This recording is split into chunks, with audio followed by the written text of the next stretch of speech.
Hello, I'm Rhonda Skipper, and I live in Coates, North Carolina, with my husband David, and we have 4 children together.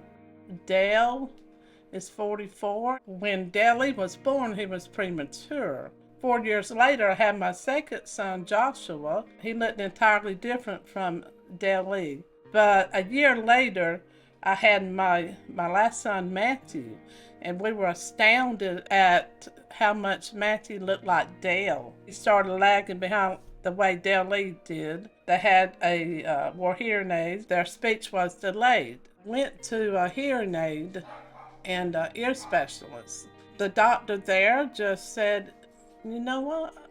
I think these two may have a genetic disorder. So he referred us to a geneticist. This is when we learned, when they were 9 and 14 years old, that they had a missing enzyme, which was Alpha-Mannosidosis. It's a storage disease, so they're missing a certain enzyme in their DNA structure. It's a progressive disorder, so as they get older, it gets worse, and there's 3 different types. There's a minor one that my son Matthew has, there's a moderate one that Dale has, and then there's a severe type. They said, well, it's a rare disorder, and at that time, that was been over 30 years ago, they said only like 200 people in the whole wide world has it. I was like, wow. I knew they were special, but not that special. So at the time, they told us about a group that had just started. It's called ISMRD. We were able to get in touch with a few people all around the world to connect with them and actually see some of them and talk. So that made us feel better. With Alpha-Mannosidosis, it's almost like Down syndrome, that they all look alike. They follow the same physical structure. I was happy that we were finally found what it was, because I knew there had to be something that connected both of them. But then when we found out there was no cure, but we just kind of took it one day at a time. Because we have our other 2 children, Josh and Tony, we just kind of, did things like all the rest of the family did. Of course, we were very careful about what we let Dale and Matthew do. Dale, he had the moderate type. So when he was about 18, well, he was always a little clumsy. We had a wheelchair. We started using that more, so he wouldn't have to worry about walking. We had to find an adult daycare. Him and Matthew went to the day program for about 10 years. Dale started having some other issues. They started having problems speaking, of course, hearing, walking. It affects every part of the body. So now he's been in a 24/7 medical facility for special needs for about 10 years now. He no longer walks. Now he's having problems sitting up, but he has a feeding tube, and he still smiles at everybody. Now, I can bring laughter to him in his worst days, I believe. We go to see him when if he's in a bad mood, I'm going to get him to smile and laugh, because I love the boy with all my heart. He's my hero because he's been through so much. Everybody has their superheroes and everything. He's mine. And Matthew, for what both of them go through, and I've seen it. I've watched them the whole life.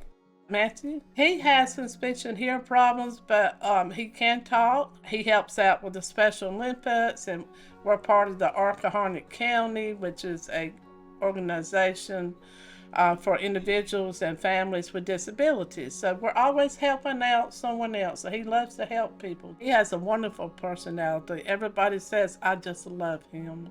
I was like, yeah, he's kind of lovable. We tried to make things for them to be able to participate in their community. He just started a new project with his dad. They go out and build things. They're building benches now. Is it a ratchet? They're using a ratchet? Yeah. And you're screwing up you're tightening up the screws and things? Yeah. Okay. He don't want to just sit there and watch. He wants to have hands on. And I enjoy that, because he's still, I want him, as long as he's able to do anything like that, I'm going to have him out there with me. We never had to worry about empty nest syndrome. I don't know what that is. I don't. And I don't think at this point I would want to know. My other kids are off on their own life, but Matthew and Dale, they depend on me, they depend on their mom, and we're going to be there for them. And we try to, capitalize on what they can do and not what they can't do. So we always have to make sure whatever we do that it involves Matthew. She's there for all 4 of them and her 2 grandkids. She's very strong-willed. She will never stop fighting for her 2 sons. And I'm there 100% behind her, 150%. Whatever she needs, I'm going to be there for her. You have to go on. You have to persevere for them. So I've spent a lot of ups and downs, but we believe that there's hope and that, one day there's going to be a brighter tomorrow. Well, I know now that they can identify babies at birth for Alpha-Mannosidosis. Research has come a long way, and I know that if not for my kids in the future, there's got to be some kind of cure for this Alpha-Mannosidosis. We're going to do everything we can to make their life better and other people's life better. We're a team, aren't we? We're a tag team. Yeah. We're a 3-person tag team. Yes.